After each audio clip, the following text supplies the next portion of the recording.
I remember reading in a book when I was 18 that it's super important to realize at some point as you're coming out of young adulthood that people generally are just not thinking about you.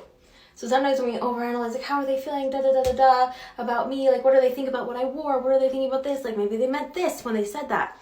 If people are mad at you and they aren't direct and tell you directly, that's a them problem. Then that becomes their responsibility. Overanalyzing, that's so exhausting because I've been there, so I know it's really exhausting and mentally just a lot.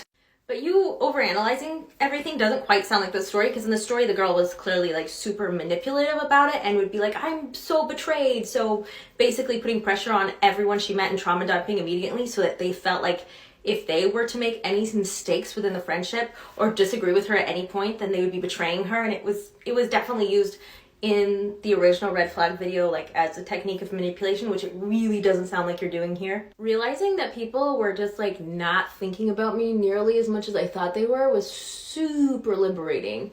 And if people are trying to be nasty and like intentionally overthinking and obsessing with me, that's more on them than on me, and I'm not really responsible for that.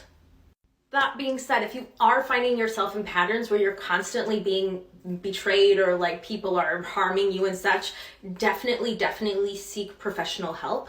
Possibly talk to a therapist. And it's not always like when we talk about, oh, are they always getting betrayed? What's the common denominator? It's not even always that you're a problem or that you are problematic or mean or toxic. It could be none of that.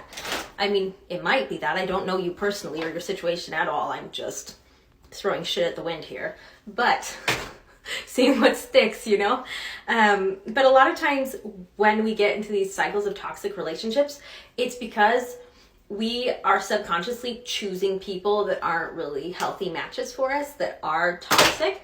That's really common with people that leave an abusive relationship and only to get into another abusive relationship later on and they didn't recognize it at first.